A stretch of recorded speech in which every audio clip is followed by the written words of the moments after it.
کام کرنے والے کو صوفی کہتے ہیں، حالانکہ صوفیاء کا سب سے زیادہ کمال یہ ہے کہ وہ لوگوں کو اپنی گفتگو سے اللہ کی طرف موڑ دیا کرتے ہیں۔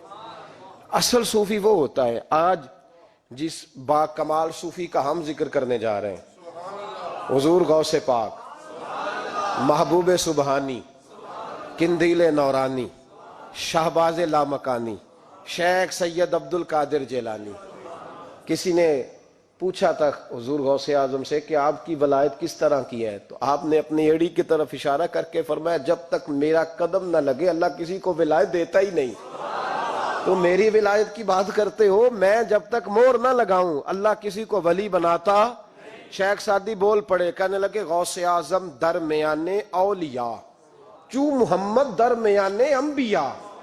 حضور غوث اعظم رضی اللہ تعالیٰ عنہ کا ولیوں میں وہی مقام ہے جو نبی پاک کا نبیوں میں مقام ہے۔ امام الاولیاء، سرتاج الاولیاء حضور غوث پاک رضی اللہ تعالی عنہ۔ حضور غوث اعظم رضی اللہ تعالی عنہ فرماتے ہیں میں تقریر نہیں کرتا تھا، تعلیم میں نے حاصل کر لی پر میں تقریر، یہ بڑا ضروری کام ہے، یہ بڑا ضروری کام ہے۔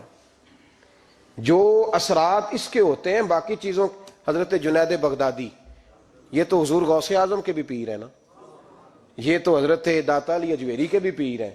حضرت جنید بغدادی کے بارے میں داتا صاحب نے لکھا ہے کشف المعجوب میں، فرماتے میں عالم بن گیا، پڑھ گیا، میرے ماموں بھی تھے، میرے مرشد بھی تھے حضرت سری سختی رحمت اللہ علیہ، تو مجھے اکثر کہتے کہ جنید یار تقریر کیا کر۔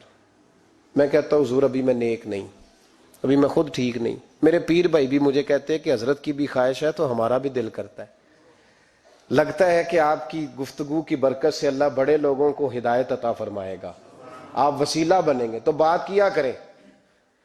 کہتے میں ٹال دیتا، میرے نصیب دیکھو، ایک دن میں اپنے گھر میں سویا ہوا تھا تو اچانک بغداد کی ساری گلیوں نے مہکنا شروع کر دیا۔ فرماتے ہیں اچانک ٹھنڈی خوشبوئیں پھیل گئیں، میرے نصیب دیکھو کہ مجھے مصطفیٰ کریم کا دیدار نصیب ہو گیا۔ خواب میری وچ آیا ماہی تے میں گل وچ پا لئیاں باواں تے ڈر دی ماری اکھ بھی نہ کھولاں کتے پھر وچھڑ نہ جاواں۔ کہتے ہیں حضور تشریف لائے تو مصطفیٰ نے بڑا ہی نوازا، محبوب نے بڑا ہی نوازا۔ کاش آپ کو لذت آئے اس بات کی، حضور نے اللہ اکبر بڑا ہی نوازا۔ کہتے ہیں محبوب جانے لگے تو ہلکا سا جملہ، میٹھی سی بات، ایک جملہ بڑا میٹھا سا، جاتے دفعہ فرمانے لگے جنید تقریر کیا کر یار، تقریر کیا کر۔ داتا صاحب لکھتے ہیں، داتا صاحب فرماتے ہیں کہ حضرت جنید بغدادی کہتے ہیں عرض کی حضور اب تو ضرور کروں گا، اب تو روز کروں گا، کھول کے کروں گا۔ فرماتے ہیں میں جب اٹھا نا، فجر کی اذان ہوئی، وضو کیا، سنتیں پڑھی تو دل میں چور آ گیا۔ میرے دل میں خیال آیا کہ پیر صاحب نے تو کبھی نہیں بتایا کہ انہیں دیدار ہوا ہے، تو مجھے تو ہوا ہے نا۔ پیر صاحب نے، بہت سارے لوگ پیر صاحب سے خود سیانے ہوتے ہیں نا، ان کو خود نور نظر آتا ہے روز خواب میں، وہ بہت سارے جلوے خود بیان کر لیتے ہیں۔ تو کہتے ہیں میرے دل میں خیال آیا کہ پیر صاحب نے تو کبھی نہیں بتایا تو مجھے تو ہوا ہے۔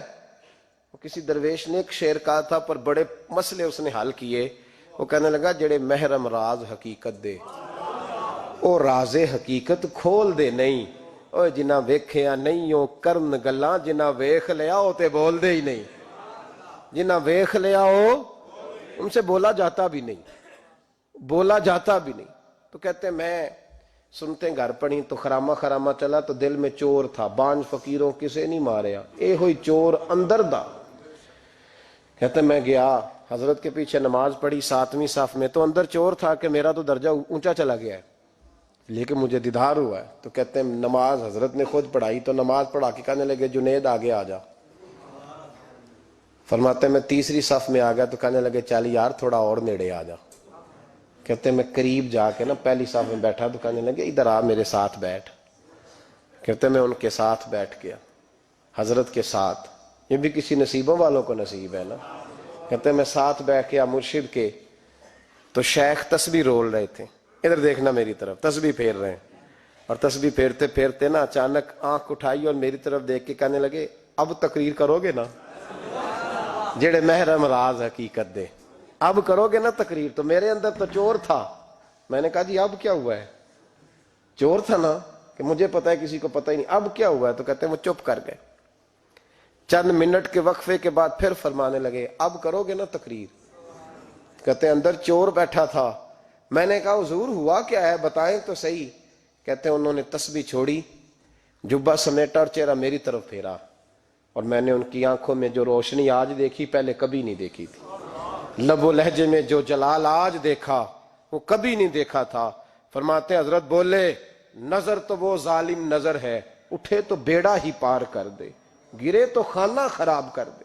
فرماتے ہیں میں نے حضرت کا جلال دیکھا اور میری طرف دیکھ کے فرمانے لگے جنید کل جو رات گزری ہے مجھے خواب میں اپنے رب کا دیدار ہوا تھا.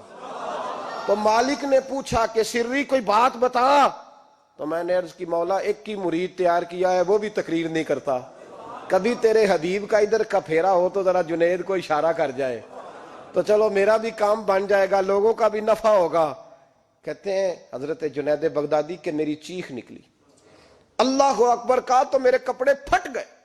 بغداد کی وہ مسجد ساری رونے لگی.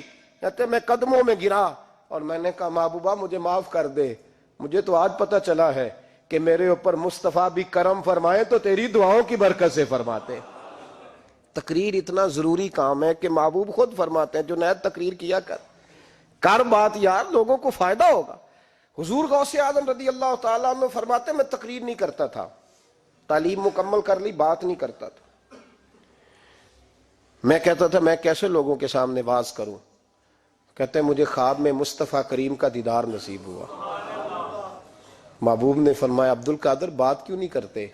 میں نے کہا حضور یہ عربی لوگ ہیں, فصیح و بلیغ ہیں, ہر آدمی بات سمجھتا ہے, تو میں کس طرح اتنے مجمع میں بولوں گا؟ بڑا مشکل کام ہے, ہر آدمی کی ذہنی سطح کے مطابق کیسے بات کروں گا؟ کہتے ہیں مصطفیٰ کریم نے فرمایا منہ تو کھولو ذرا. کہتے ہیں میں نے منہ کھولا تو حضور نے 7 دفعہ لعاب دہن میرے منہ میں ڈال دیا. فرمایا اب تو بولتے جانا اور میری برکتیں تیری مدد کرتی جائیں گی. آپ فرماتے ہیں اگلی شام میں سویا تو مولا علی شیر خدا بھی آ گئے.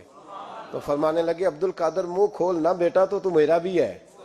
کہتے ہیں میں نے منہ کھولا تو حضرت علی نے 6 دفعہ لعاب دہن ڈالا. تو میں نے کہا حضور آپ نے 6 دفعہ ڈالا ہے. تو خواب میں حضرت علی فرماتے ہیں, کہتے ہیں بیٹے میں نبی پاک کے برابر تو نہیں نہ ہو سکتا, میں نبی پاک کے برابر, حضور نے 7 دفعہ ڈالا ہے تو 6 دفعہ اس لیے ڈالا ہے کہ میں حضور کے برابر. صحابہ تو خواب میں بھی آ کے کہتے ہیں ہم نبی کے برابر نہیں, تو کیسے نبی کے برابر بن گیا؟ وہ تو خواب میں بھی آ کے کہتے ہیں کہ ہم حضور کے برابر, تو زندگی میں دعوے کرتا پھرتا ہے. حضور غوث اعظم فرماتے ہیں بس پھر چھوٹی سی